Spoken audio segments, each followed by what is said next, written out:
72 साल के मोदी साहब देश की सेवा करेंगे और 22 साल का देश से रिटायर होगा। वाह, ये तो बड़ा अच्छा मॉडल है। एक सैनिक को गार्ड के रूप में देखना चाहते हैं, यानी कि सैनिक की तौहीन।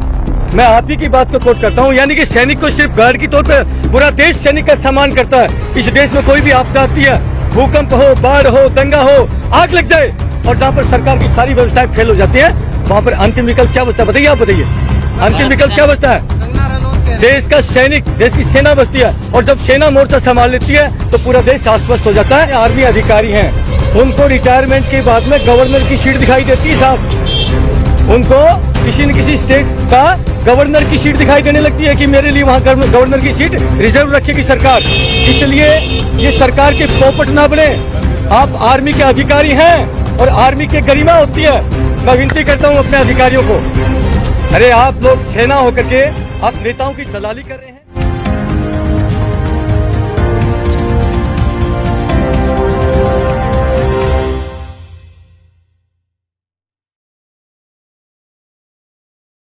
मुझे बड़े दुख के साथ कहना पड़ता है कि जो अग्निपथ जो स्कीम लेके आई है सरकार, ये बिल्कुल उन बच्चों के हित में नहीं है, क्योंकि सरकार को सैनिक जो एक वजन दिखाई देते हैं रिटायरमेंट के बाद, उनको पेंशन देना उनको दुर्लभ हो रखा है। फैसिलिटी पेंशन दे दीजिए, मेडिकल फैसिलिटी दे दीजिए, कैंटीन फैसिलिटी दीजिए। हम आपके इस स्कीम का स्वागत करेंगे, लेकिन आपने तो पेंशन के ऊपर हथौड़ा चलाना है ना सैनिकों की। आप घुमा करके 2000 के आसपास, पहले अटल बिहारी जी हमारे भारतीय जनता पार्टी के प्रधानमंत्री थे इस देश के, तब उन्होंने हमारे पैरामिलिट्री फोर्सेस के भाइयों की पेंशन के ऊपर हथौड़ा मारा।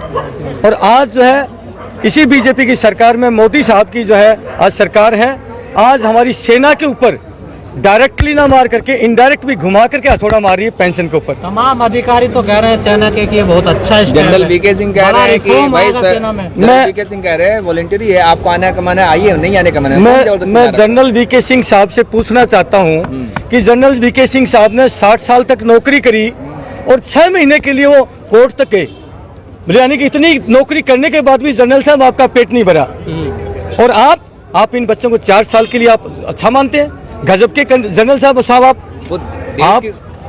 आप जितने आर्मी अधिकारी हैं उनको रिटायरमेंट के बाद में गवर्नर की सीट दिखाई देती है साहब। उनको किसी न किसी स्टेट का गवर्नर की सीट दिखाई देने लगती है कि मेरे लिए वहाँ गवर्नर की सीट रिजर्व रखेगी सरकार। इसलिए ये सरकार के पोपट ना बने। आप आर्मी के अधिकारी हैं और आर्मी की गरिमा होती है।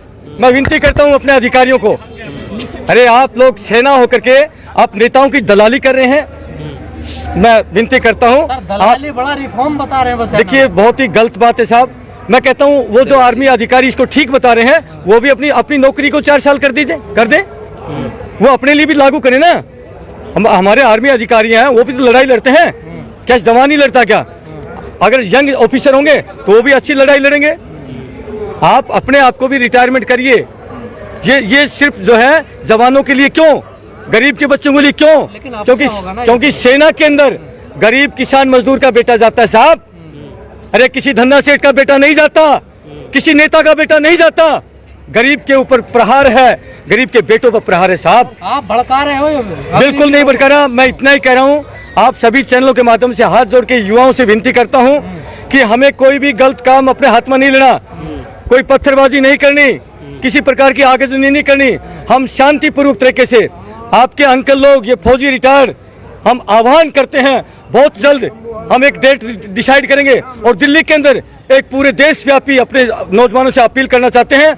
हम रास्ता दिखाएंगे और हम यकीन दिलाते हैं, यदि हम आपके साथ हैं तो सरकार की नाक बंद कर देंगे और सरकार को यह बिल वापस लेना ही पड़ेगा। जिस प्रकार से हमारे किसान पिताओं ने और किसान भाइयों ने सरकार का नाक बंद कर दिए और मजबूर होकर के मोदी साहब को वो 3 काले कानून वापस लेने पड़े, इसी प्रकार से मैं वादा करता हूं सूबेदार वीर सिंह चौहान, मेरा कॉन्टैक्ट नंबर सुन लीजिए 8368002355। ये आपके अंकल सूबेदार वीर सिंह चौहान का कॉन्टैक्ट नंबर है।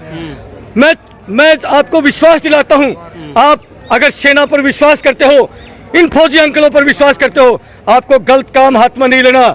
हम जिस प्रकार से कहें वापस नहीं होगा ये, वापस, अरे साहब वापस सरकार को घुटने टेक के लेना पड़ेगा। ये सूबेदार चौहान का वादा रहा साहब। कई साल से हम चर्चा थी इस पॉलिसी पे, क्या चीज, कई सालों से चर्चा हो रही थी इस पॉलिसी, लेकिन इस सोच समझ के लाया गया। ऐसा है कि एकदम से लेके आते तो ये लगता था कि शायद जनता मेंटली प्रिपेयर हो जाएगी, बच्चे प्रिपेयर हो जाएंगे, नहीं होंगे, क्योंकि इसमें टोटली खामियां हैं। अगर ये इतनी अच्छी स्कीम है तो हमारे आर्मी अधिकारी जो इसको सेटिस्फाइड कर रहे हैं कि ये सही है, मैं उनसे भी अपील करूंगा, आप भी 4 साल की अपनी जो है नौकरी कर लीजिए। विरोधी है बीजेपी के लगातार नहीं, आंदोलन देखो ऐसा है, मैं बिल्कुल बीजेपी का विरोधी नहीं हूँ, मैं विनती करता हूँ। आंदोलन जी भी है आप? नहीं, अरे साहब, मैं एक सैनिक हूँ, मैं कोई आंदोलन नहीं कर रहा आंदोलन में हूँ, पहुंच जाते हैं आप। मैं एक रिटायर्ड सैनिक हूँ। हम अपनी पार्टी बनाई जनता ब्रिगेड पार्टी, जो कि सैनिकों की पार्टी है, हम किसी पार्टी के दल्ले नहीं है, नहीं हम दलाल।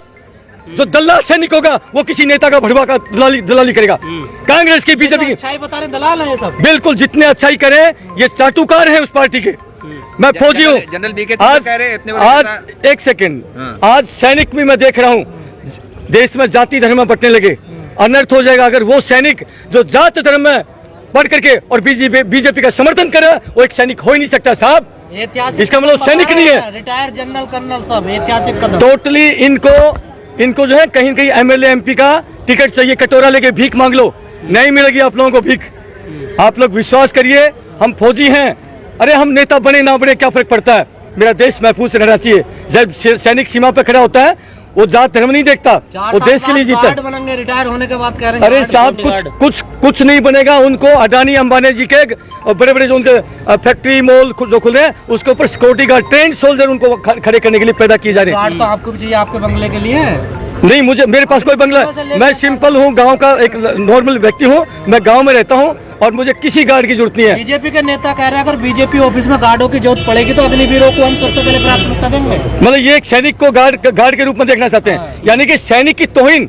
मैं आप ही की बात को कोट करता हूँ, यानी कि सैनिक को सिर्फ गार्ड की तौर पर, पूरा देश सैनिक का सम्मान करता है। इस देश में कोई भी आपदा आती है, भूकंप हो, बाढ़ हो, दंगा हो, आग लग जाए, और जहाँ पर सरकार की सारी व्यवस्थाएं फेल हो जाती हैं, वहाँ पर अंतिम विकल्प क्या बचता है बताइए, आप बताइए, अंतिम विकल्प क्या बचता है? कंगना रनौत कह रहे देश का सैनिक, देश की सेना बचती है, और जब सेना मोर्चा संभाल लेती है तो पूरा देश आश्वस्त हो जाता है क्या मेरे फौजी भाई आगे हैं, मैदान संभालिए। इसलिए तो यंग बना रही है सेना को ना, यंग लड़के होंगे 17 से 21 साल का लड़का देखिए। मतलब 72 साल के मोदी साहब देश की सेवा करेंगे और 22 साल का देश से रिटायर्ड होगा, वाह, ये तो बड़ा अच्छा मॉडल है, ये तो बड़ा अच्छा मॉडल है साहब। 72 साल, आप बताइए 72 साल वाले मोदी साहब को रिटायरमेंट होना चाहिए या 22 साल वाले को रिटायरमेंट होना चाहिए? कह रहे हैं कि जो देश के सेना है, देश सेवा है, वो सारे लोगों को मौका मिलेगा, इसलिए ऐसा ला रहे हैं। मैं कहता हूँ, क्या ये सेवा कर रहे हैं? राजनीति एक सेवा का प्लेटफॉर्म है, राजनीति एक सेवा का प्लेटफॉर्म है साहब। पहले के वक्त में अच्छे अच्छे नेता थे सारी पार्टियों में, उन्होंने समाज सेवा की है।